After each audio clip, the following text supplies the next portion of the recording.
Assalamualaikum warahmatullahi wabarakatuh. Ahibati fillah, afani Allah wa iyyakum, Bapak Ibu saudara-saudari jamaah Masjid Imam Syafi'i Banjarmasin yang saya cintai karena Allah. Semoga Allah Subhanahu wa taala selalu memberikan afiat kepada kita di dunia dan di akhirat. Kita melanjutkan kajian Islam intensif seputar pembahasan fikih puasa dan kita sudah sampai kepada nomor 4, sunnah dan adab puasa sudah kita pelajari pada pertemuan sebelumnya. Sekarang kita bahas nomor 5, keutamaan puasa Ramadan.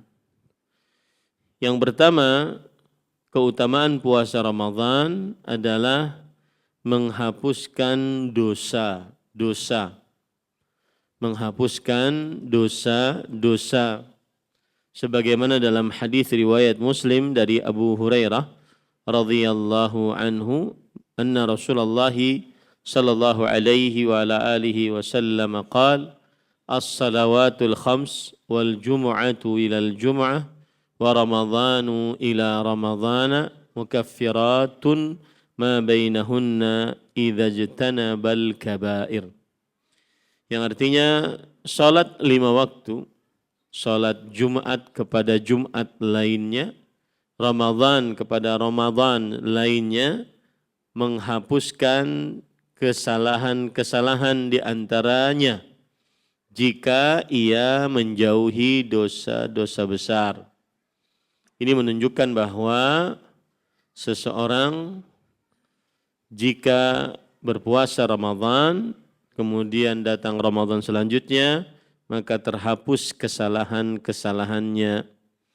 Begitu juga dalam hadis yang diriwayatkan oleh Imam Bukhari dan Muslim dari Abu Hurairah radhiyallahu an, anna Rasulullah sallallahu alaihi wa ala alihi wasallam qala man shama ramadhana imanan wa ihtisaban ghufira lahu ma taqaddama min dhanbihi. Barang siapa yang berpuasa Ramadan karena iman dan karena ihtisab, diampuni untuknya apa yang telah lalu dari dosa-dosanya. Kemudian juga dalam hadis yang lain, yaitu hadis riwayat Imam Tirmidzi dan disahihkan oleh Imam Al-Albani rahimahullah, bahwa Abu Hurairah radhiyallahu anhu meriwayatkan Rasulullah sallallahu alaihi wa ala alihi wasallam bersabda, "Raghima anfu rajul dakhala alaihi Ramadan thumma salakha qabla an yughfara lah." Sungguh hidung seseorang tersungkur ke tanah, artinya dia sangat merugi. Seorang yang memasuki bulan Ramadan kemudian berlalu sebelum diampuni dosanya. 3 hadis ini menunjukkan diampuni dosa, menunjukkan keutamaan berpuasa bulan Ramadan, yaitu dihapuskan kesalahan-kesalahan dan diampuni dosa-dosa. Kemudian yang kedua, keutamaan berpuasa bulan Ramadan adalah salah satu amalan penyebab masuk surga. Berpuasa bulan Ramadan adalah salah satu amalan penyebab masuk surga. Sebagaimana dalam hadis riwayat Muslim dari Jabir radhiyallahu an, anna rajulan sa'ala Rasulullah sallallahu alaihi wa ala alihi wasallam faqala, ya Rasulullah, ara'aita idza sallaitul maktubat wa sumtu Ramadan wa ahlaltul halal wa harramtul haram wa lam azid ala dhalika syai'an adkhulul jannah. Faqala an-nabiy sallallahu alaihi wasallam, na'am. Ada seorang lelaki bertanya kepada Rasul sallallahu alaihi wasallam, wahai Rasulullah, apa pendapat engkau? Beritahukanlah kepadaku jika aku mengerjakan salat 5 waktu yang wajib, berpuasa pada bulan Ramadan, menghalalkan yang halal. Maksud dari menghalalkan yang halal adalah meyakini bahwa yang dihalalkan oleh Allah itu halal. Dan mengharamkan yang haram. Maksud dari mengharamkan yang haram bukan berarti dia yang mengharamkan, tetapi meyakini bahwa sesuatu tersebut diharamkan oleh Allah maka ia haramkan dalam keyakinannya. Dan aku tidak menambahkan sedikit pun dari hal tersebut. Cuma salat 5 waktu, berpuasa pada bulan Ramadan, menghalalkan yang halal, mengharamkan yang haram, apakah aku masuk surga? Kemudian Nabi Muhammad sallallahu alaihi wasallam menjawab, "Na'am, iya. Masuk surga." Dan itu adalah keutamaan berpuasa Ramadan yang kedua, yaitu salah satu amalan penyebab masuk surga Allah Subhanahu wa taala. Kemudian salah satu keutamaan berpuasa pada bulan Ramadan yang ketiga adalah yaitu menghilangkan rasa dengki di dalam qalbu. Sebagaimana dalam hadis yang diriwayatkan oleh Imam Ahmad dari sahabat Nabi, seorang A'rabi yang datang kepada Rasulullah SAW, dan juga Imam Bazzar dari sahabat Nabi Abdullah bin Abbas radhiyallahu anhuma, bahwa Rasulullah SAW bersabda, "Shaumu syahril sabar wa thalathatu ayyam min kulli syahr yudhibna waharas sadr." Yang artinya berpuasa pada bulan penuh kesabaran. Bulan penuh kesabaran adalah bulan puasa, bulan Ramadan, karena di dalamnya ada 3 jenis kesabaran. As-sabru ala ta'atillah, bersabar mengerjakan ketaatan kepada Allah, yaitu berpuasa, menahan makan, minum, dan seluruh yang membatalkan puasa dari mulai terbit fajar kedua sampai terbenam matahari. Dan as-sabru ala aqdarillah al-mu'limah, bersabar atas takdir-takdir Allah yang tidak disukai, yaitu berupa lapar dan berupa haus. Wasabru an maharimillah allati harramaha 'ala as-saim, dan bersabar atas apa yang dilarang oleh Allah Subhanahu wa taala bagi orang-orang yang berpuasa, baik itu hal-hal yang membatalkan puasa atau selainnya. Maka puasa bulan Ramadan disebut sebagai puasa kesabaran. Hadis yang berbunyi, puasa pada bulan kesabaran dan berpuasa 3 hari di setiap bulan menghilangkan rasa panas di dalam dada. Rasa panas adalah disebabkan karena iri melihat kelebihan yang dimiliki oleh orang lain. Ini adalah keutamaan berpuasa Ramadan yang ketiga.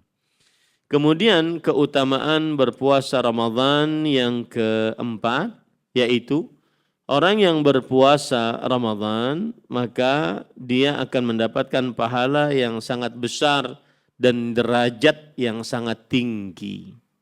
Hal ini sebagaimana yang diriwayatkan dalam hadis riwayat Imam Ibnu Majah dari Talhah bin Ubaidillah radhiyallahu anhu, bahwa ada 2 orang dari Bali mendatangi Rasulullah SAW, kemudian mereka masuk Islam, kedua-duanya.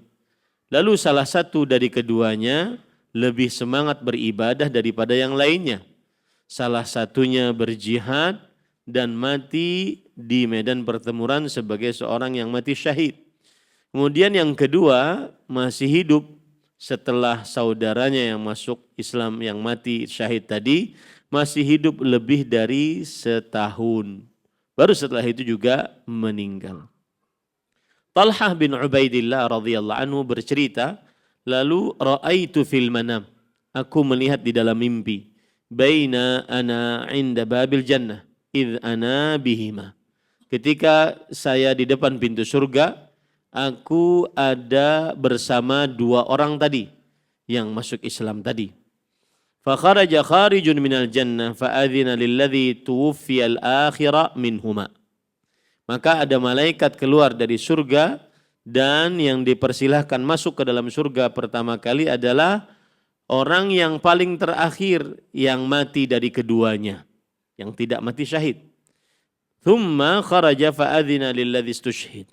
Lalu keluar malaikat yang kedua dan mengizinkan untuk orang yang mati syahid baru masuk setelah saudaranya tadi yang terakhir meninggal.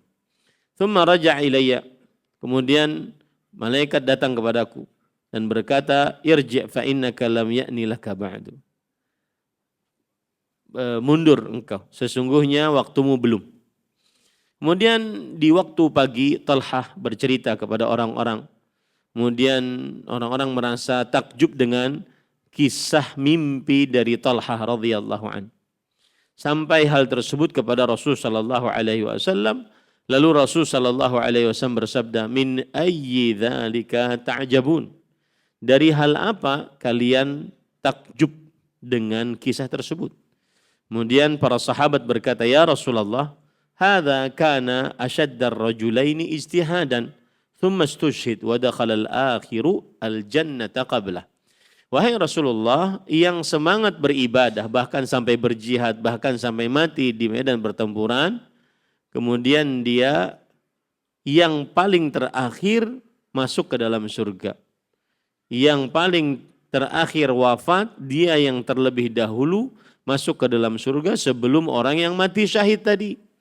Maka Rasul sallallahu alaihi wasallam menjawab, "Alaysa qad makatha hadza ba'dahu sanah?"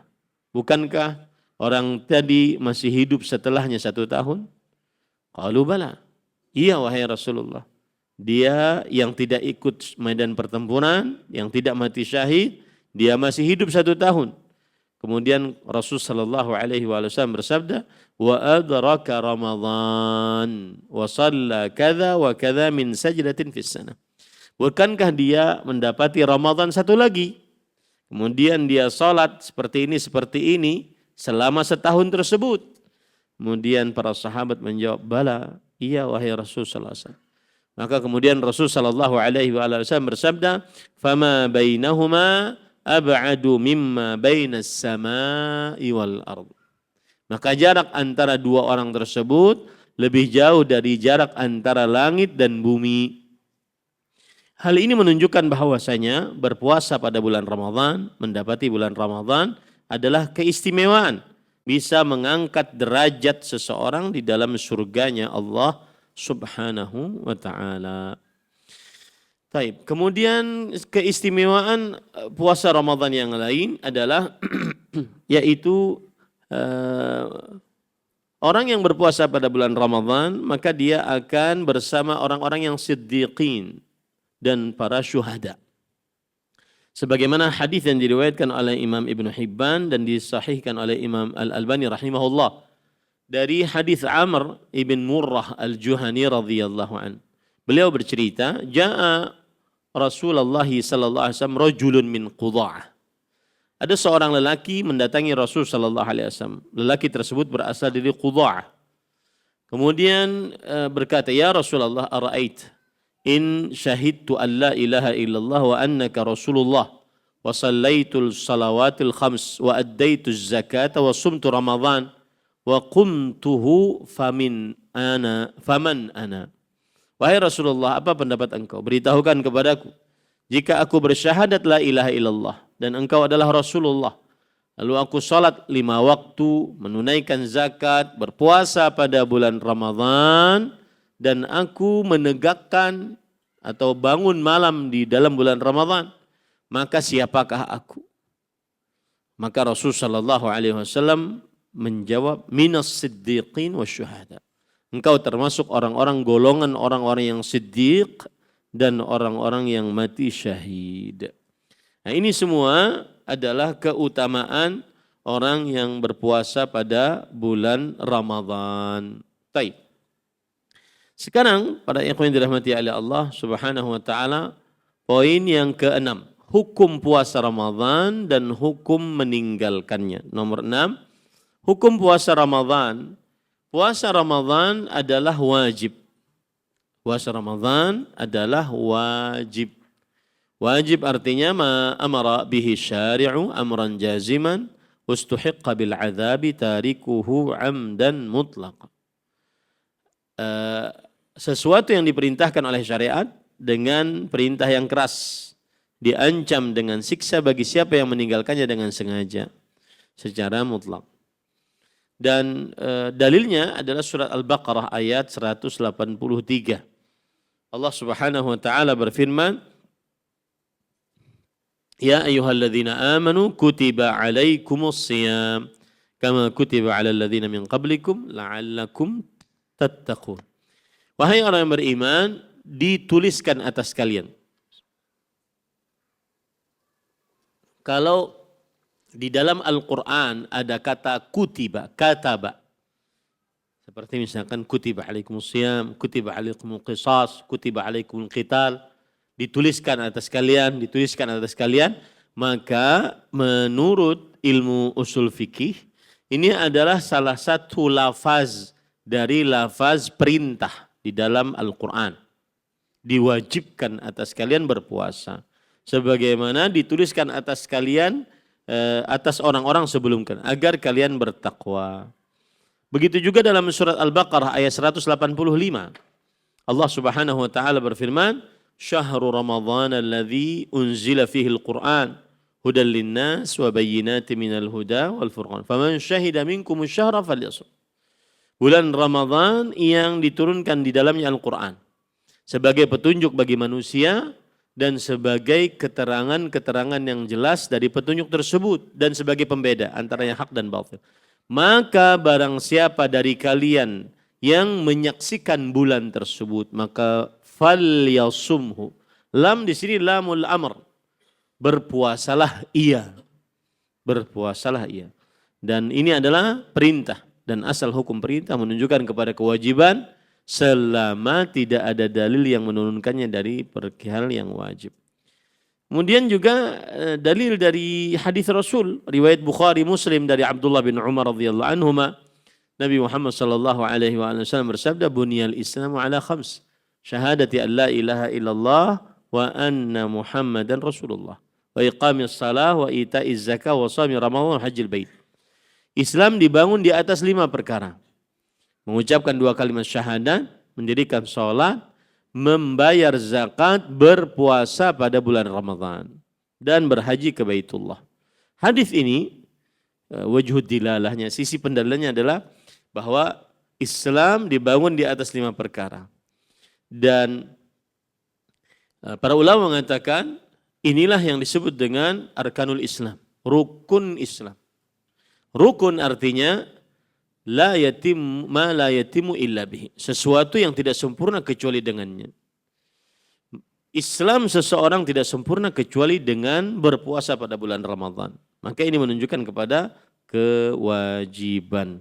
Dan juga dinukilkan ijma' oleh para ulama tentang hukum puasa Ramadan adalah wajib. Sebagaimana dinukilkan oleh Imam An-Nawawi rahimahullah dalam kitab beliau Al-Majmu'u Syarhul Muhadzab. وهذا الحكم الذي ذكره أي الشيرازي صاحب المهذب وهو كون صوم رمضان ركنا وفرضا مجمع عليه ودلائل الكتاب والسنة والإجماع متظاهرة عليه. Dan hukum yang disebutkan oleh penulis kitab Al-Muhadzab, karena Al-Majmu' itu adalah syarah dari kitab Al-Muhadzab. Al-Muhadzab ditulis oleh Imam Syirazi rahimahullah, ulama mazhab Syafi'i. Bahwa keberadaan puasa Ramadan adalah rukun dan wajib.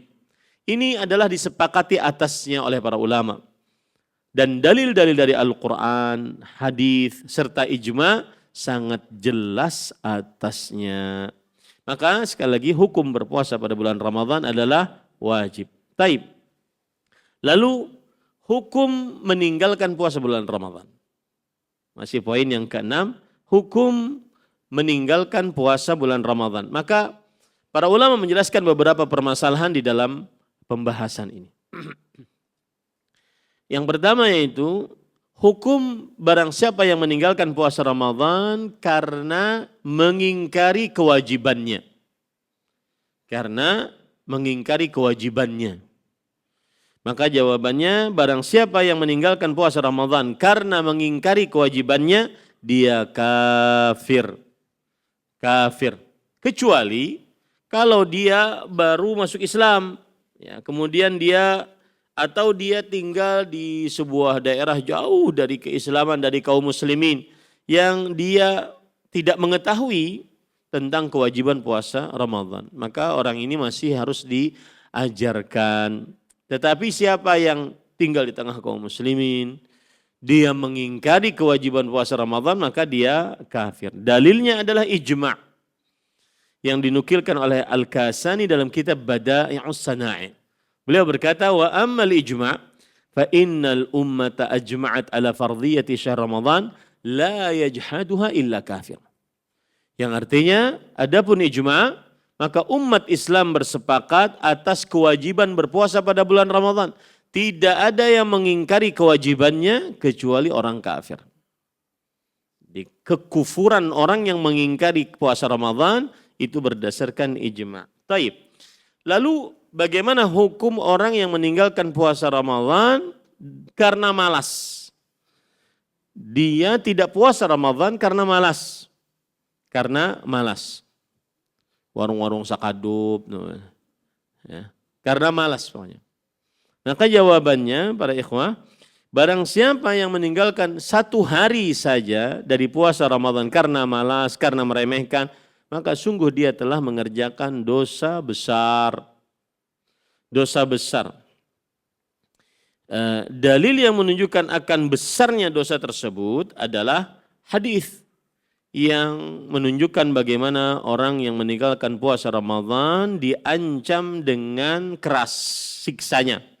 Sebagaimana hadis riwayat Imam Ibnu Khuzaimah dalam kitabnya Sahih, Imam Hakim dalam kitabnya Mustadrak, dan disahihkan oleh Imam Al-Albani rahimahullah, yaitu dari Abu Umamah Al-Bahili radhiyallahu an, Nabi Muhammad sallallahu alaihi wasallam bersabda, "Baina ana naim id atani rajulan fa akhadha bi dhab'i fa ataya bi jabalan wa'iran." Ketika aku sedang tidur, maka datang 2 malaikat membawaku, dan mimpi Nabi adalah wahyu.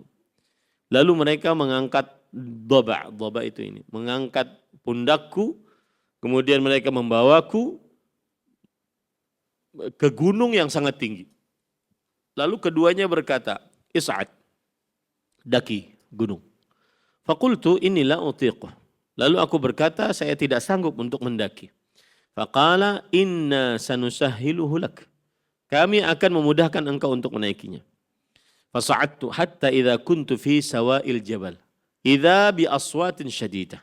Lalu aku mendakinya sehingga aku sampai kepada puncak gunung. Kemudian aku mendengar suara yang sangat keras. Faqultu ma hadhil aswat. Lalu aku bertanya, apakah suara-suara ini? Qalu ura'u ahlin nar. Ini adalah raungan kesakitan para penghuni neraka. ثم انطلق بي فإذا أنا بقوم معلقين بعراقيبهم مشققة أشداقهم تسيل أشداقهم دما. Lalu kemudian aku melihat orang-orang yang digantung urqub. Urqub itu adalah kalau Bapak punya tumit, kemudian di atas tumit itu ada tulang. Nah, tulang apa namanya? Itu di atas, siapa yang ortopedi sini? Tulang di atas tumit, ya, ikuti beratan itu tulangnya. Nah, itu digantung, Kemudian setelah itu ditarik di sini, asdak itu ini, dari kanan ke kiri, kemudian ikut digantung. Tasilu asdaquhum daman. Kemudian keluarlah darah dari bibir-bibir mereka. Lalu Rasulullah sallallahu alaihi wasallam bertanya, "Ma haula?" Siapa mereka? Kemudian Rasulullah sallallahu alaihi wasallam dijawab, "Alladzina yuftiruna qabla tahillata shaumihim." Mereka lah orang-orang yang berbuka sebelum halal berbuka mereka. Imam Al-Albani rahimahullah mengatakan, "Hadza liman aftara fi nahari Ramadan, fa kaifa biman la yasum?" Ini bagi orang yang berbuka puasa di siang hari bulan Ramadan. Bagaimana kalau seandainya dia memang asalnya tidak puasa? Nah, ini dalil yang menunjukkan bahwa yang tidak berpuasa sehari saja dari bulan Ramadan karena malas, maka sungguh dia telah melakukan perbuatan dosa besar. Perbuatan dosa besar sebagaimana yang saya sebutkan tadi. Kemudian para ikhwan yang dirahmati oleh Allah Subhanahu wa taala,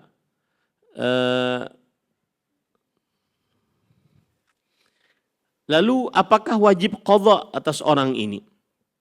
Apakah wajib qadha atas orang ini? Maka di dalam kitab Al-Mawsu' Al-Fiqhiyah Al-Kuwaitiyah, ensiklopedia fikih dari negeri Kuwait, bahwa disebutkan di sini, man taraka shauma syahri Ramadan muta'ammidan kasalan wa tahawunan walau yawman wahidan minhu, barang siapa yang meninggalkan puasa bulan Ramadan dengan sengaja karena malas, meremehkan walau satu hari saja darinya, bihaitsu annahu lam yanwi shaumahu minal asl. Dia tidak berniat untuk berpuasa sama sekali. Faqad ata kabiratan min kaba'irudz dzunub. Maka sungguh dia telah melakukan dosa dari dosa-dosa besar. Wa tajibu alaihi taubah. Dan disepakati oleh para ulama, wajib baginya untuk bertobat. Ini tidak ada khilaf dan ulama. Wajib baginya bertobat. Wa ila hadza dzahaba 'ammatu ahli ilm. Dan inilah pendapat kebanyakan para ulama. Lalu permasalahan qadha ala qaulain. Permasalahan apakah wajib mengqadha, maka terjadi dua pendapat. Yang pertama adalah alaihil qadha. Yang pertama adalah pendapat wajib mengqadha. Yang meninggalkan puasa Ramadan karena malas, sengaja, dan walaupun sehari saja dan dia tidak berniat puasa sama sekali, maka wajib mengqadha atasnya. Bahkan ini pendapat dinukilkan ijma' atasnya. Ini pendapat dinukilkan ijma' atasnya.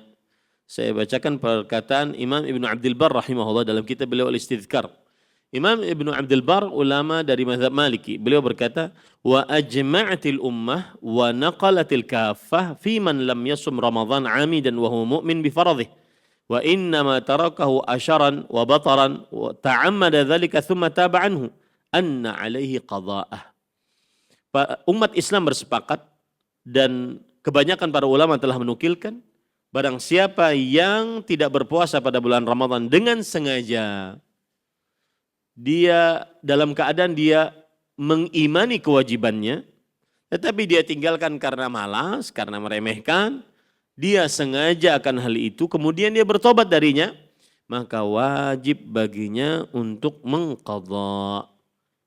Yang semisal juga dinukilkan oleh Imam Ibnu Qudamah.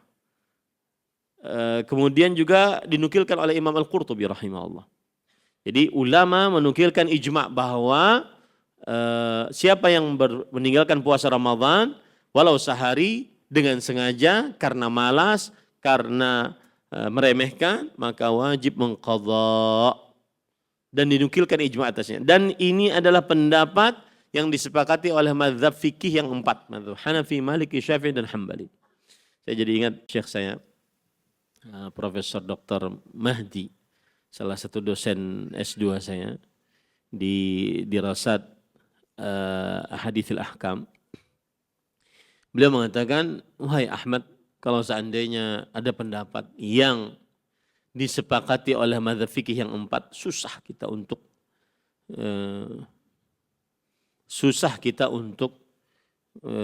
tidak mengambil pendapat tersebut.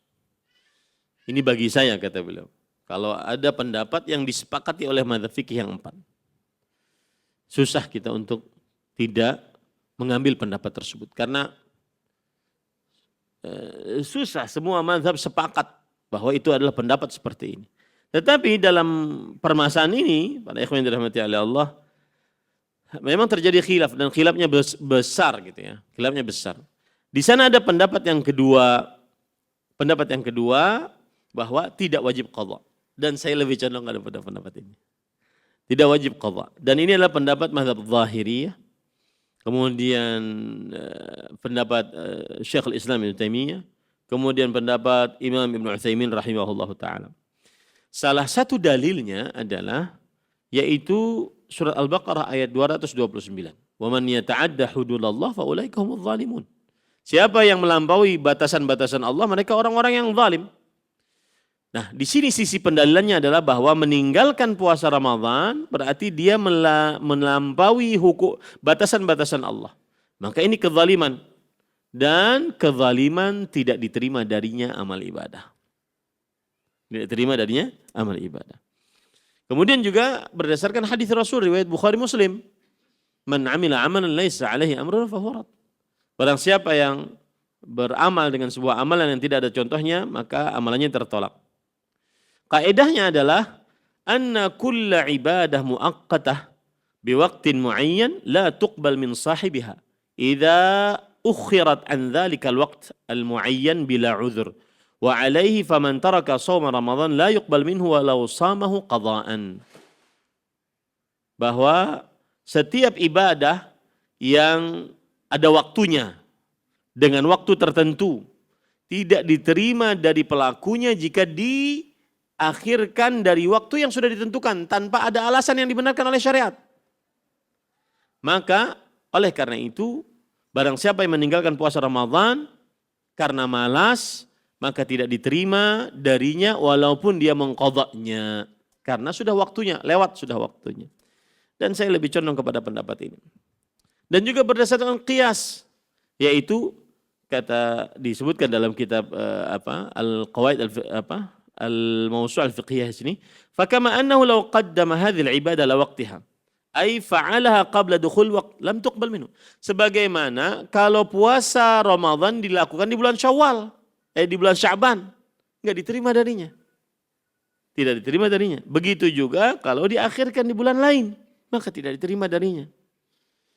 Nah, ini saya lebih condong kepada pendapat ini.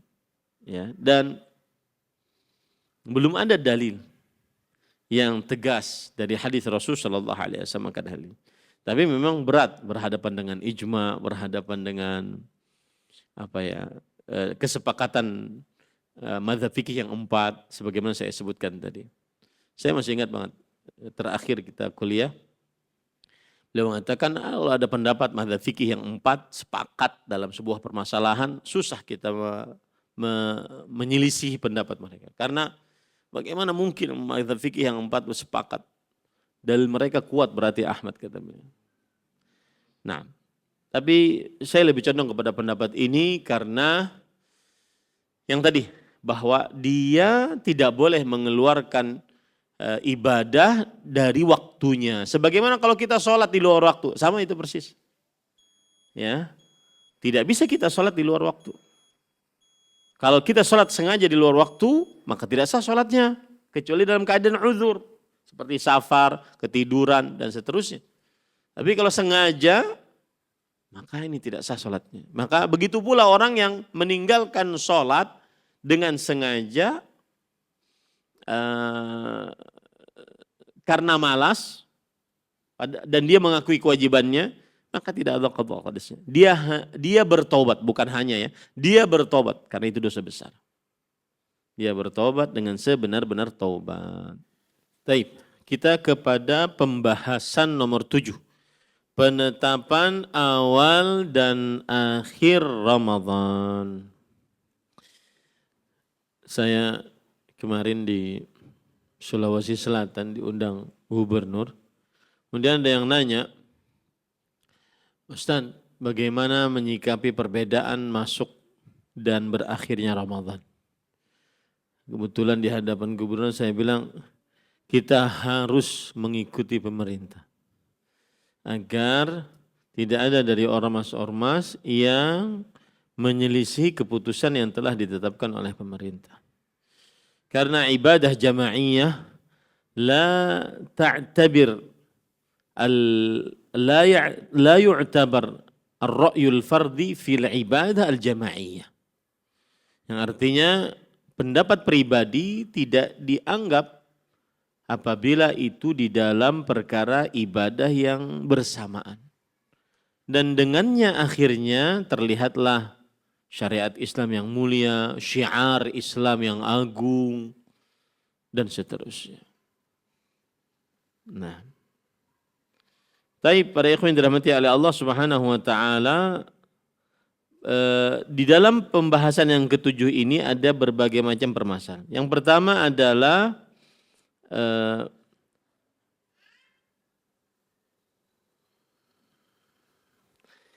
menetapkan masuk bulan Ramadan dengan cara ruqyat hilal. Melihat hilal. Hilal artinya adalah awal bulan. Menetapkan masuknya bulan Ramadan dengan cara ruqyat hilal. Hal ini berdasarkan hadis riwayat Imam Bukhari Muslim dari Abu Hurairah radhiyallahu an. Rasul sallallahu alaihi wasallam bersabda, "Sumu li ru'yatihi wa afziru li ru'yatihi fa in gubbiya 'alaikum fa akmilu 'iddata Sya'ban 30." Yang artinya berpuasalah kalian karena melihatnya dan berbukalah kalian karena melihatnya. Jika terhalang oleh kalian hilal, maka sempurnakanlah jumlah bilangan Sya'ban sebanyak 30 hari. Berdasarkan hadis ini, maka kita ambil pelajaran penetapan awal Ramadan dengan cara ruqyah hilal dan atau menyempurnakan jumlah bilangan Sya'ban menjadi 30 hari jika tidak nampak hilal. Ini adalah pembahasan yang pertama. Dan yang seperti inilah akhirnya dilakukan oleh para sahabat Nabi radhiyallahu anhu. Mereka senantiasa menunggu-nunggu hilal. Tapi permasalahan yang kedua adalah hukum melihat hilal. Jawabannya adalah fardu kifayah. Jadi tidak semua kaum muslimin harus melihat hilal. Tapi sebagian dari petugas yang melihat itu sudah menggugurkan kewajiban. Itu sudah menggugurkan kewajiban. Nah, kemudian para ikhwan yang dirahmati oleh Allah Subhanahu wa taala,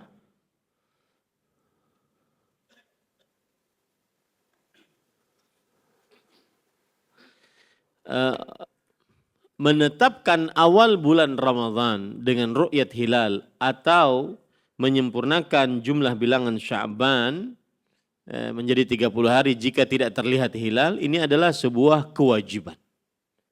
Bahkan dinukilkan ijma atas hal itu. Sebagaimana yang dinukilkan oleh Imam Ibnu Hazm dalam kitabnya Maratibul Ijma', wa ajma'u ala anna al-kafah idza akhbarat bi ru'yatil hilal anna as-siyam wal iftar bidzalika wajiban. Dan para ulama bersepakat bahwa seluruhnya, yaitu kaum muslimin, jika diberitahukan tentang ru'yah hilal, bahwa hilal sudah terlihat, maka puasa dan hari raya dengan hal tersebut adalah hukumnya wajib. Hukumnya adalah wajib. Kemudian berapa orang harus melihat hilal yang jumlah tersebut mencukupi? Berapa orang harus melihat hilal yang jumlah tersebut mencukupi? Maka jawabannya adalah cukup dalam ketetapan masuknya Ramadan kesaksian satu orang yang adil bahwa dia melihat hilal, cukup satu orang. Ya, kalau seandainya dia menganggap bahwasanya dia melihat, kemudian dia bersaksi di pengadilan, maka itu sudah mencukupi. Dalilnya adalah hadis riwayat Imam Abu Dawud dari Abdullah bin Umar radhiyallahu anhu, beliau berkata, "Tara an-nasul hilala." Orang-orang menunggu hilal, saling melihat-lihat hilal. Fa akhbartu Rasulullah sallallahu alaihi wasallam anni raaitu. Maka kata Abdullah bin Umar radhiyallahu anhu, aku melihat aku memberitahu kepada Rasulullah SAW bahwa aku telah melihat hilal. Fasamahu. Lalu Rasulullah SAW berpuasa dengan pemberitahuanku tersebut. Wa amaran nasa bisiyami. Dan beliau memerintahkan orang-orang berpuasa. Ini para ikhwan yang dirahmati oleh Allah Subhanahu wa taala. Taib, kemudian para ikhwan yang dirahmati oleh Allah Subhanahu wa taala, permasalahan yang berkaitan dengan hilal juga adalah kesepakatan penglihatan dan perbedaan penglihatan hilal. Apa maksudnya para ikhwan yang dirahmati oleh Allah Subhanahu wa taala? Jika sebuah daerah melihat hilal, apakah semua daerah, semua negara wajib berpuasa sesuai dengan penglihatan yang tadi? Ataukah setiap negara sesuai dengan penglihatan hilalnya masing-masing? Gampangnya begini, kalau di Indonesia terlihat hilal, apakah di Arab Saudi harus mengikuti atau tidak? Nah, seperti itu masalahnya. Maka jawabannya terjadi khilaf di antara para ulama rahimahumullah ta'ala. Ya, pendapat yang pertama adalah jika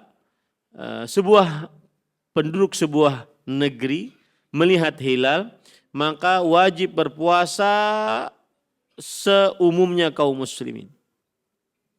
Ini pendapat jumhur, mazhab Hanafi, Maliki dan Hambali. Berdasarkan surah Al-Baqarah ayat 185, "Man syahida minkumus syahra falyasum." Barang siapa dari kalian yang menyaksikan bulan, melihat hilal, maka berpuasalah. Kalau sudah ada daerah, negara yang melihat, maka seluruhnya harus berpuasa. Berarti satu dunia sama.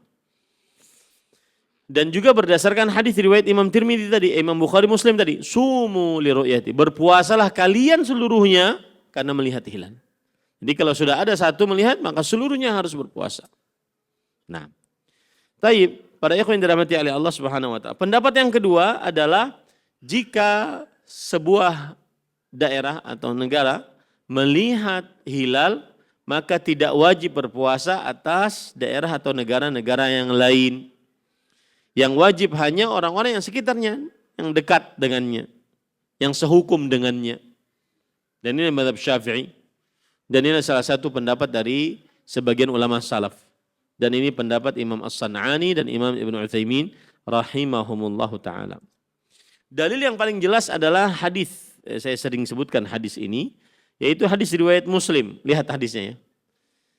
Inti hadis ini adalah yang berpuasa di Syam, Palestina, Yordania, Lebanon, Suriah, lebih dahulu daripada yang berpuasa di Madinah. Maka Abdullah bin Abbas yang berada di Madinah mengatakan, kami akan tetap berpuasa sebagaimana penglihatan kami di Madinah. Dan tidak mengikuti penglihatan yang ada di Syam. Tidak menghitung penglihatan yang ada di mana? Di Syam. Hadisnya berbunyi gini, Quraib ini adalah seorang pembantu dari Ummul Fadl. Anna Ummul Fadl bint Al-Harith ba'athathu ila Muawiyah bin Syam. Ummul Fadl bint Al-Harith mengutus Quraib pergi menemui Muawiyah bin Abi Sufyan, seorang khalifah di negeri Syam. Syam itu adalah Suriah, Yordania dan seterusnya. Faqadimtum Syam faqadaitu hajataha wastahalla alayya Ramadhan bi Syam. Lalu aku kerjakan hajat Ummul Fadl dan aku sampai di Syam dan di awal bulan Ramadhan aku di Syam. Fara'aitul hilala lailatul Jum'ah. Aku melihat hilal Kamis malam Jumat di Syam. Kamis malam Jumat aku melihat di Syam. Thumma qadimtul Madinah fi akhir syahr.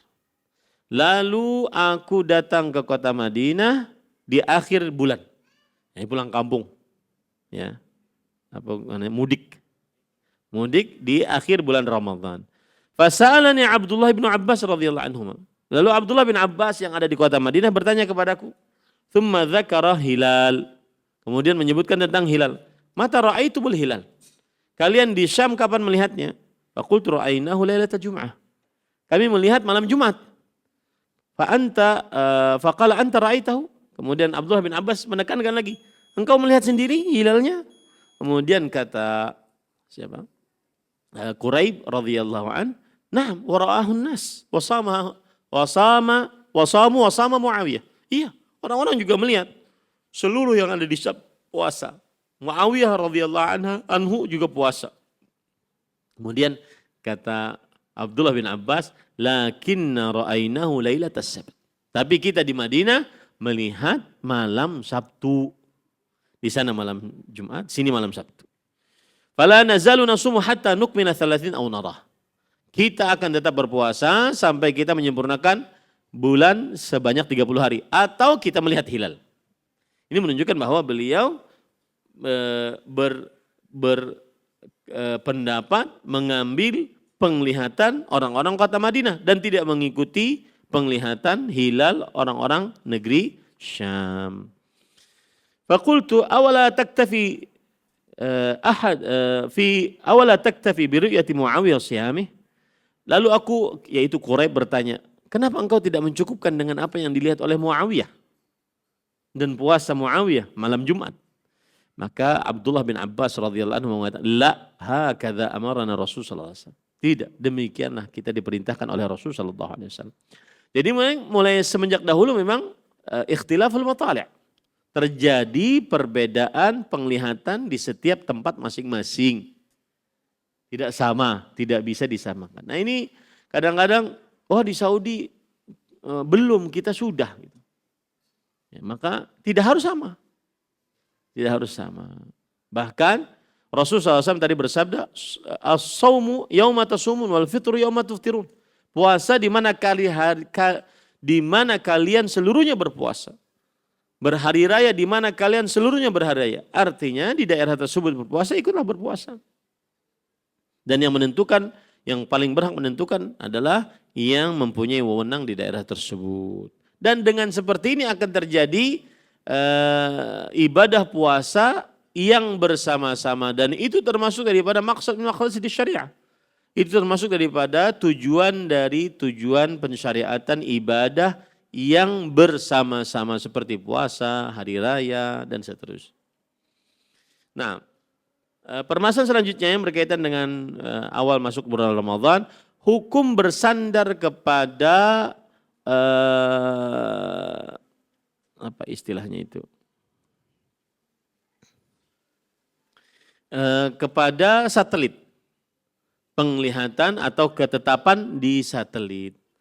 Ya. Maka para ikhwan yang dirahmati oleh Allah Subhanahu wa taala, tidak boleh bersandar kepada satelit di dalam ru'yah hilal. Tidak boleh. Ya, ini pendapat yang kita kuatkan. Dan ini adalah pendapat Imam Ibn Utsaimin rahimahullahu taala. Beliau berkata, li'anna al-aqmar as-sina'iyyah takunu murtafi'atan min al ard allati hiya mahallu tara'il hilal. Lihat. Karena satelit itu di atas dari bumi. Yang mana kita melihat hilal kalau kita di bumi, bukan dari atas. Itu para ikhwan yang dirahmati oleh Allah Subhanahu wa taala. Kemudian juga hukum menentukan awal masuk bulan Ramadan dengan istilahnya itu observasi falak atau pengamatan bintang, perbintangan. Maka jawabannya adalah tidak mengapa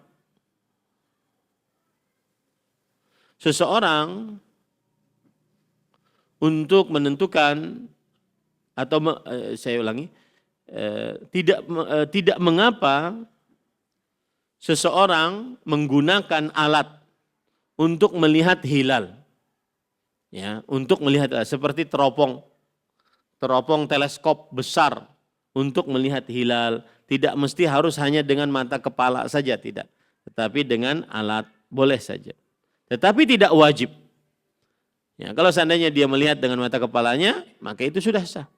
Tidak harus memakai teleskop ataupun teropong yang besar sehingga dia bisa melihat hilal. Nah, kemudian pada ikhwan yang dirahmati oleh Allah Subhanahu wa taala, lalu permasalahan selanjutnya yang berkaitan dengan hal ini adalah barang siapa yang tidak mengetahui kabar tentang bulan dan kabar tentang hilal, seperti misalkan orang-orang yang di penjara dan orang-orang yang dikepung di daerah pertempuran, maka pada saat itu dia berusaha semaksimal mungkin untuk memperhatikan hilal dan berpuasa pada bulan Ramadan. Baik. Kemudian para ikhwan yang dirahmati oleh Allah Subhanahu wa taala, tidak boleh memakai hisab atau ilmu falak dan tidak boleh bersandar padanya untuk menetapkan awal bulan Ramadan. Kenapa? Karena Rasulullah SAW bersabda dalam hadis riwayat Bukhari Muslim, "Sumu li ru'yati wa aftiru li ru'yati." Berpuasalah karena melihat hilal, berbukalah karena melihat hilal, fa in ghubbiya 'alaikum fa akmilu 'iddata Sya'ban 30. Kalau tertahan oleh kalian melihat hilal, maka sempurnakan jumlah bilang Sya'ban menjadi 30 hari. Sisi pendalilan dari hadis ini, Rasulullah SAW ja'alal hukma bil hilal mu'allaqan ala ru'yah wahdaha. Rasulullah SAW menjadikan hukum dengan hilal tergantung dengan penglihatan semata. Ya. Fahuwal amrut tabi'i al-zahir alladhi yastati'u amatun nas. Maka ini adalah perkara yang nampak dan semua orang bisa. Ya, semua orang bisa. Kenapa? Karena tidak semua orang bisa menghitung ilmu falak, ilmu hisab dan seterusnya. Ya. Rasul sallallahu alaihi wasallam bersabda di riwayat Bukhari, "Inna ummatun ummiyah la naktub wa la nahsib. Asy-syahru hakadha wa hakadha." Kita ini umat yang buta huruf, tidak menulis dan tidak menghitung. Maka bulan seperti ini. Maksudnya bisa 29, bisa 30. Itu saja. Nah. Kemudian juga para ikhwan yang dirahmati oleh Allah Subhanahu wa taala, para sahabat Nabi radhiyallahu anhum, mereka yang mereka pahami dengan ru'yah hilal adalah bukan dengan hisab, bukan dengan falak, tetapi dengan melihat dengan mata. Itu yang dipahami oleh para sahabat Nabi radhiyallahu anhum. Kemudian juga dengan ijma'. Imam Al-Qurtubi berkata, "Wa hadza la na'lamu ahadan qala bih ay al-akhdhu bil hisab wa taqdirul manazil illa ba'dha ashabus Syafi'i annahu yu'tabaru fi dzalika biqaulil munajjimin wal ijma'u hujjatun 'alaihim." Disebutkan dalam kitab tafsir Al-Qurtubi, dan kita tidak mengetahui seorang pun berkata seperti ini, yaitu mengambil masuknya awal bulan Ramadan dengan hisab dan penakaran kedudukan bintang, kecuali sebagian ulama-ulama Syafi'i dan yang menganggap diterimanya ucapan-ucapan ahli perbintangan. Tetapi ijma adalah bantahan atas mereka. Ijma adalah bantahan atas mereka. Lihat lagi Al-Jassas dalam kitab Ahkamul Quran, ini juga ulama mazhab Maliki. Fal qailu bi'tibari manazil qamar wa hisabil munajjimin kharijun an hukmi syariah. Yang artinya, maka yang berpendapat menyandarkan awal masuk bulan Ramadan dengan kedudukan bulan dan hisab ahli perbintangan, ini keluar dari hukum syariat. Walaysa hadzal qaul mimma yasughul ijtihadu fih. Dan pendapat ini tidak boleh ijtihad di dalamnya. Lidalalatil kitabi wa nassis sunnah wa ijma'il fuqaha bikhilafihi. Karena penunjukan dalil Al-Quran, kemudian hadis yang tegas, kemudian ijma' para ahli fikih yang menyelisih pendapat orang-orang ahli hisab. Kemudian Ibnu Rushd juga di dalam kitabnya Bidayatul Mujtahid mengatakan demikian. Syekhul Islam Ibnu Taimiyah rahimahullah juga dalam kitab Majmu'ul Fatawa juga mengatakan demikian. Na'lamu bil-ittirar min dinil Islam. Kita mengetahui secara darurat dari agama Islam. Annal amala fi ru'yati hilali shaum awil hajj awil iddah awil ila aw ghairi dzalik min ahkam mu'allaqah bil hilal bi khabaril hasib annahu yara aw la yara la yajuz. Bahwa beramal dalam melihat ru'yal hilal puasa atau haji atau iddah atau ila atau yang selainnya dari hukum-hukum yang berkaitan dengan hilal, dengan kabar tukang hisab atau ahli hisab bahwa dia melihat atau tidak melihat, ini tidak boleh. Wan nususul mustafidhatu 'ala Nabi sallallahu alaihi wasallam bidzalika katsirah. Dalil-dalil yang tegas yang banyak dari Nabi Muhammad SAW sangat banyak. Wa qad ajma'al muslimuna 'alaihi. Dan para kaum muslimin telah bersepakat atas hal tersebut. Ya, ini para ikhwan yang dirahmati oleh Allah Subhanahu wa taala. Beliau juga mengatakan, "Wa la yu'rafu fihi khilafun qadimun aslan wala khilafun hadits illa anna ba'd al-mutaakhirin min al-mutafaqqihah al-hadithina ba'd al-mi'ati ats-tsalitsah za'ama annahu idza qumma al-hilal jaza lil hasib an ya'mala fi haqqi nafsihi bil hisab. Fa in kana al-hisabu dalla ala ru'yati sama wa illa fala." وهذا القول وإن كان مقيدا بالإغمام مختصا بالحاسب فهو شاذ مسبوق بالإجماع على خلافه فأما اتباع ذلك في الصحو وبالتعليق عموم الحكم على العام به فما قاله مسلم yang artinya dan tidak dikenal di dalam permasalahan ini khilaf yang lama ataupun yang baru, nggak ada ini karena sudah ada ijma bahwa menentukan bulan Ramadan dengan ru'yah hilal atau menyempurnakan jumlah bilangan bulan Sya'ban menjadi 30 hari. Tidak ada khilafnya sebenarnya. Kecuali sebagian ulama-ulama terakhir mutafaqih yang berpura-pura jadi ahli fikih. Ini bahasa Syekhul Islam ya. Yang berpura-pura jadi ahli fikih. Yang baru datang setelah abad ketiga Hijriyah. Menganggap bahwasanya jika tidak nampak hilal maka boleh memakai hisab ya. Untuk dirinya, ya. Kalau seandainya hisab menunjukkan kepada ru'yah, maka dia berpuasa. Kalau tidak, tidak. Maka perkataan ini atau pendapat ini meskipun diikat dengan tidak nampak hilal, kemudian khusus untuk orang yang ahli hisab saja, maka ini adalah pendapat yang syadz, yang menyendiri, ya. Dan sudah didahului oleh ijma' atas yang menyelisihi pendapat tersebut. Nah, ini para ikhwan dirahmati oleh Allah Subhanahu wa taala. Dan saya ketika menukil ini menukil ilmiah ya, tidak ada kesan untuk membantah organisasi mana. Ini permasalahan ilmiah, jadi jangan kebakaran jenggot ya. Nah. Dan saya juga baru tahu itu adalah ijma'. Baik, waktu habis para ikhwah. Saya padahal mau masuk nomor 8 tapi rupanya enggak cukup. Mudah-mudahan masih ada beberapa pertemuan. Baik. Masih ada 2 pertemuan. Karena sebenarnya pertemuan terakhir pengen ada ujian. Ya. Ujian baik di kertas ataupun online melalui Google Form. Dan kalau siapa yang menguji melalui Google Form dia akan tahu sendiri apakah dia benar atau tidak. Nilainya akan keluar sendiri gitu. Ya. Jadi mohon kepada panitia DKM Masjid terutama yang ikut kajian intensif ini agar disediakan grupnya nanti disebar pertanyaannya sehingga bisa mengikuti pertanyaan lewat Google Form. Itu yang bisa disampaikan para ikhwan dirahmati oleh Allah Subhanahu wa taala. Ada yang bertanya? 15 menit.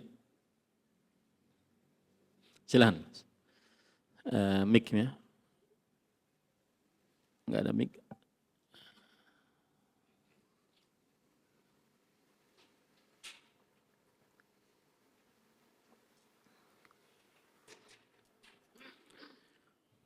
Cek. Angkat tangan Pak.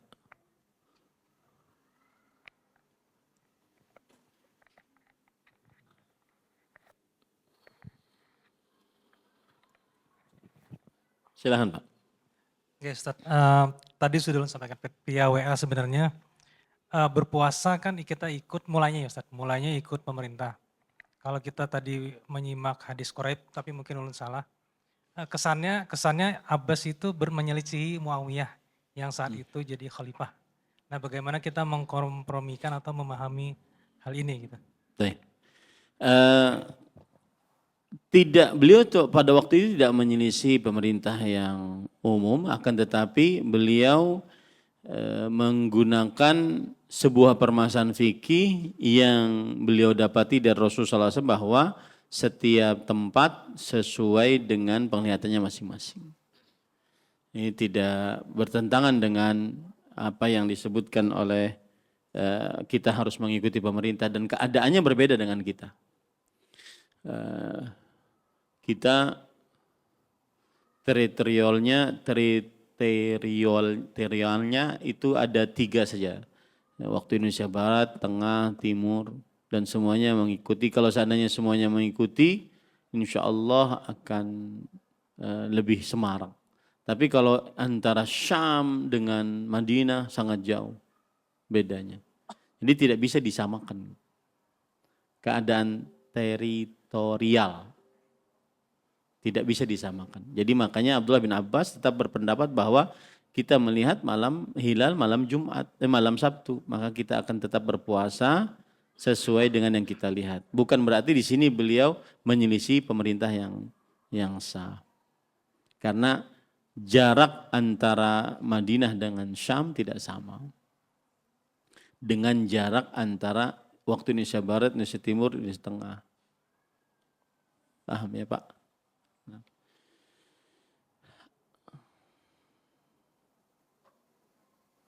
Tolong nasihatnya Ustadz untuk bapak-bapak kantoran yang saat Ramadan sibuk bukber dan mentraktir bukber customer di kantor lain. Padahal masih banyak waktu di luar Ramadan.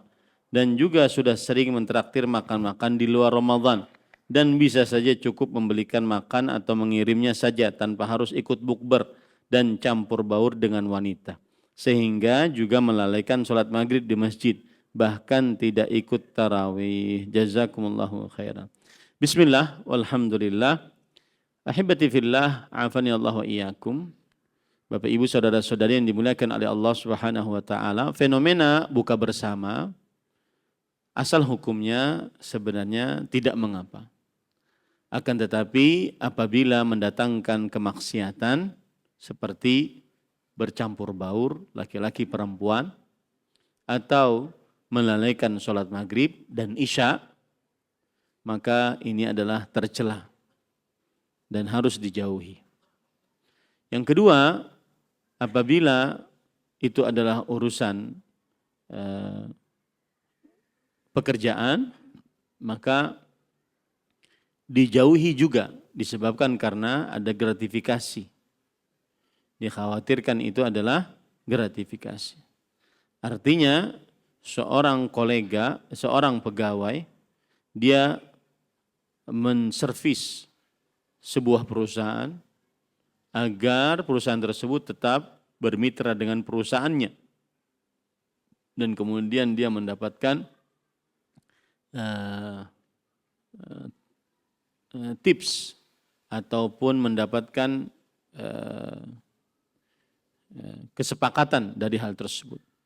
Maka ini adalah perbuatan yang tidak patut untuk dilakukan.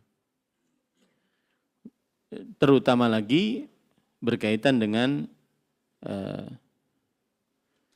pemberian hadiah-hadiah kepada para pegawai yang merupakan hadayal ummal ghulul.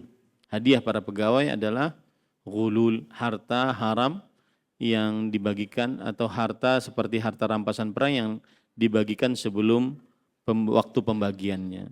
Intinya dijauhi, wallahu alam. Bagaimana hukum puasa nisfu Sya'ban? Jawabannya adalah tidak ada puasa khusus nisfu Sya'ban. Tidak ada puasa khusus nisfu Sya'ban. Dan hadis yang menunjukkan akan hal tersebut adalah lemah atau lemah sekali atau lemah sekali. Maka tidak ada puasa khusus pada pertengahan nisfu Sya'ban. Dan ini termasuk puasa-puasa yang tersebar di tengah kaum muslimin padahal tidak ada dalil kuat yang menunjukkan atas hal tersebut. Wallahu a'lam. Belum pernah suatu saat nisfu Sya'ban di Banjar. Kemudian biasa beli pagi-pagi bubur ayam. Kemudian datang pagi-pagi ternyata tutup. Besok ulun beli lagi, ternyata buka. Ulun tanya, kenapa kemarin tidak buka paman nisfu aja. Nisfu, puasa nisfu. Mbah bang pian puasa lah, kada juga bang aja.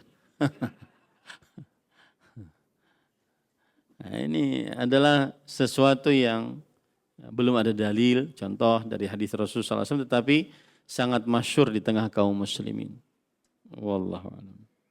Bagaimana hukumnya jika persaksian melihat hilal ditolak saat sidang isbat?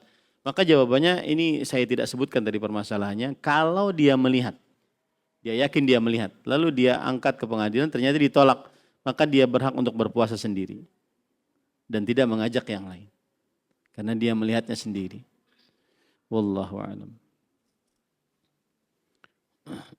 Permasalahan selanjutnya,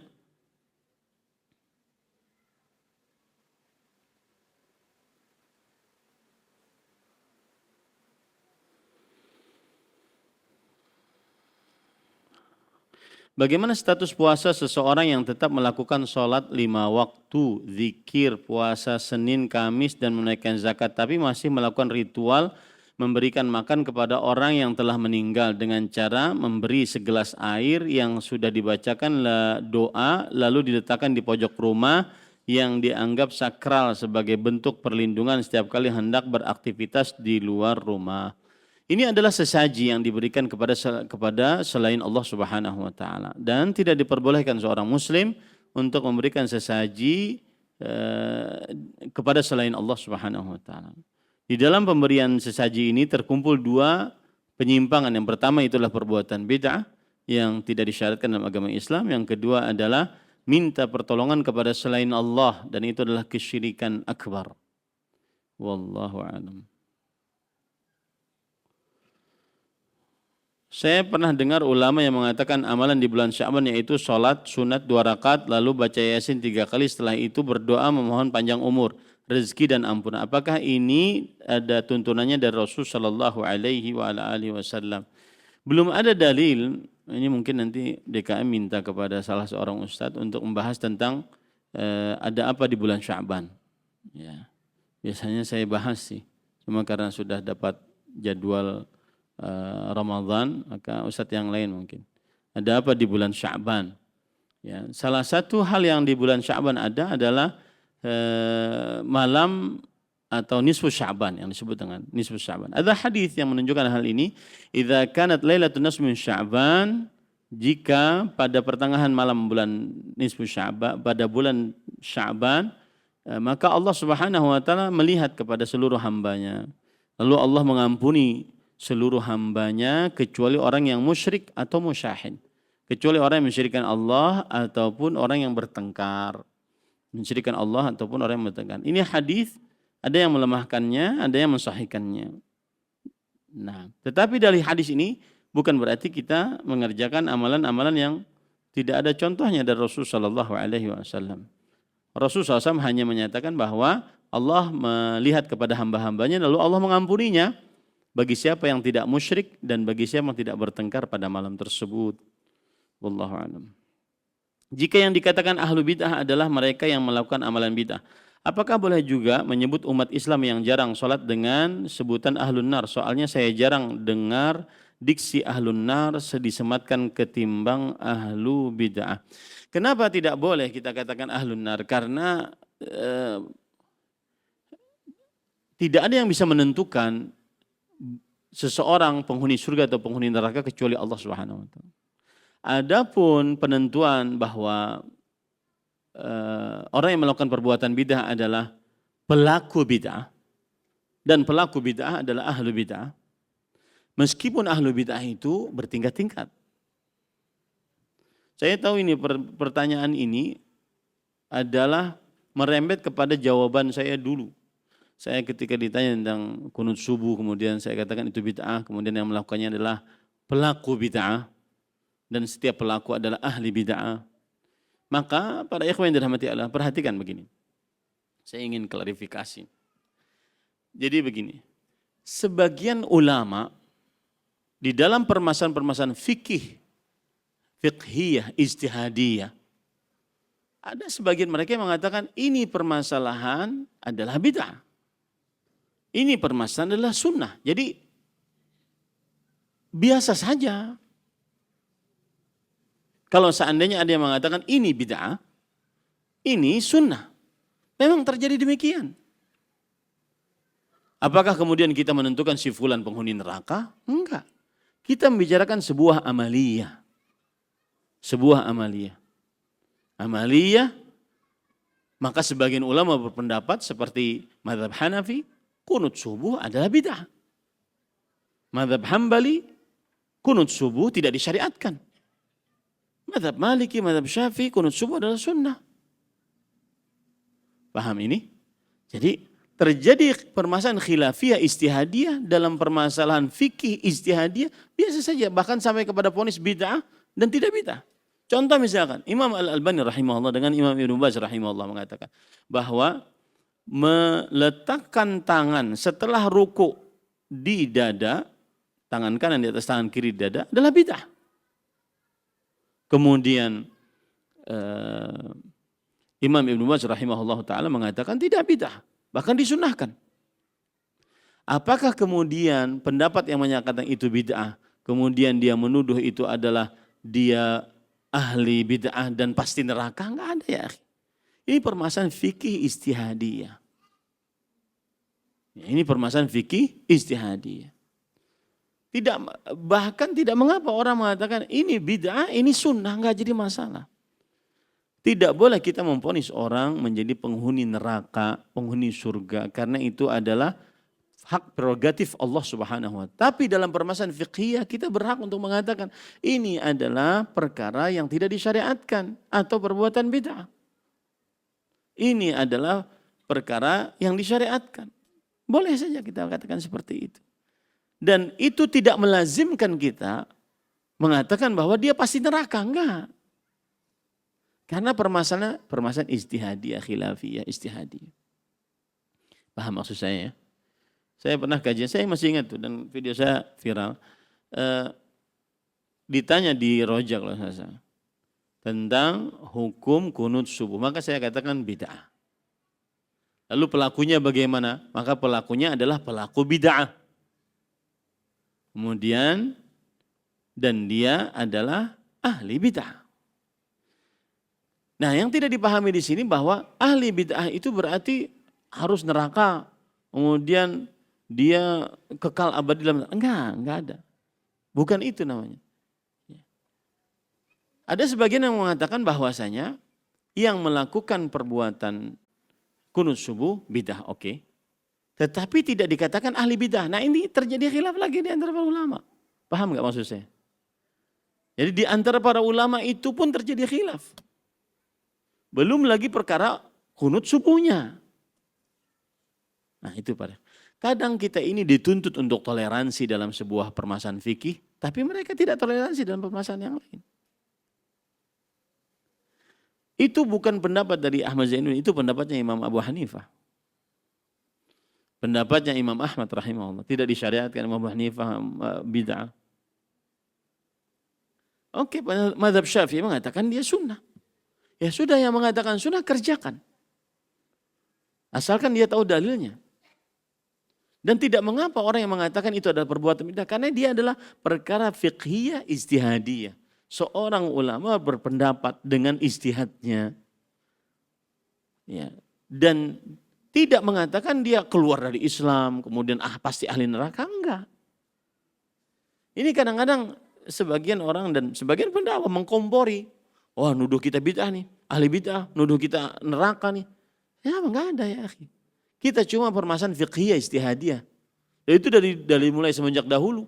Lihat saja mereka semenjak dahulu berpendapat demikian. Khilafnya terjadi. Kemudian adakah yang mengangkat isu bahwasanya ini adalah si fulan sudah memvonis neraka? Enggak ya, akhi, enggak ada. Vonis neraka hanya dilakukan oleh Allah Subhanahu wa taala dan nas dari hadis Rasulullah sallallahu alaihi wasallam. Tidak berani kita. Kita mempermasalahkan permasalahan fiqhiyah istihadiyah. Nah, nanti ada orang yang malas belajar agama, dari dulu kunut aja subuh, kunut subuh aja pembicaraan. Ini malas agama, ini malas belajar agama ini. Ya. Jangan diikuti yang seperti ini. Malas belajar agama. Ya. Orang sudah sampai ke bulan, siapa yang nyuruh pian ke bulan? Kita tidak dituntut untuk ke bulan. Kita dituntut untuk beribadah kepada Allah Subhanahu wa taala. Ada lagi yang syubhat yang mengatakan, saya enggak mau sholat selama orang-orang yang sholat masih koruptor. Ya, tidak ada urusan kewajiban sholat dengan perilaku orang yang sholat. Itu cara membantahnya. Enggak ada urusan.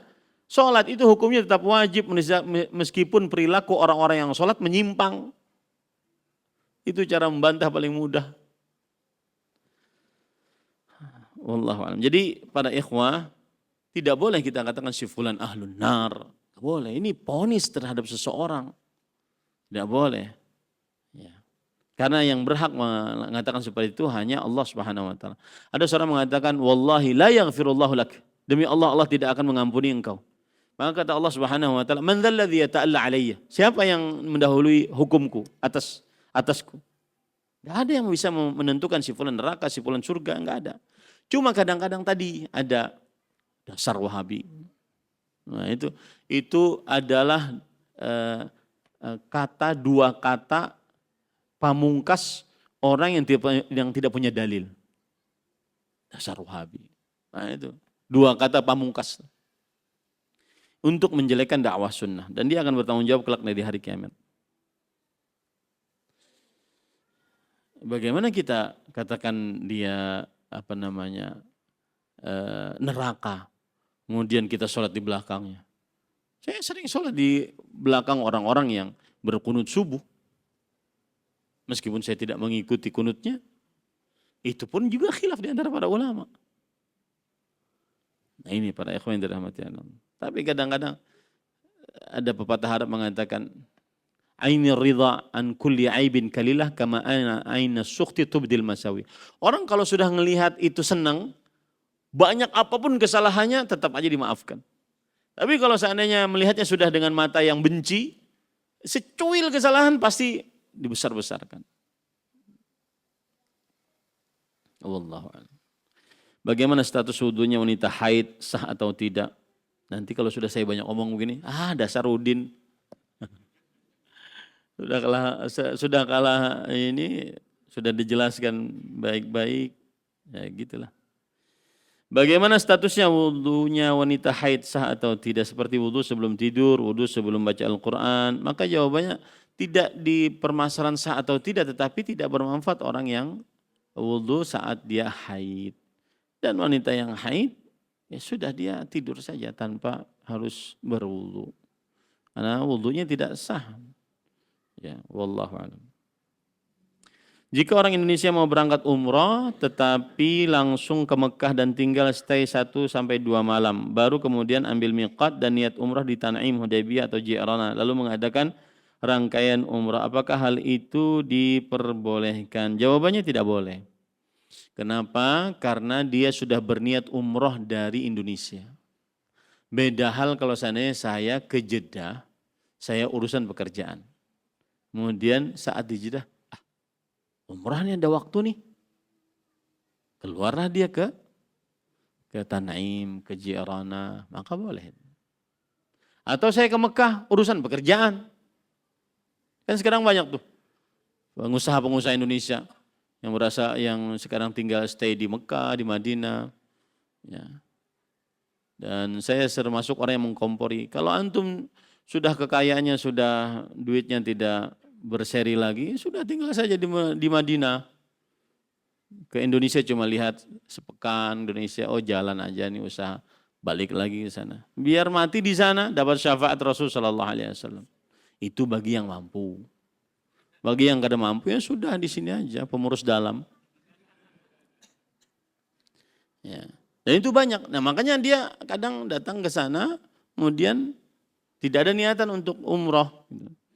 Lalu setelah 1 hari 2 hari, urusan selesai nih, masih ada waktu. Maka dia jalan umroh. Nah itu boleh.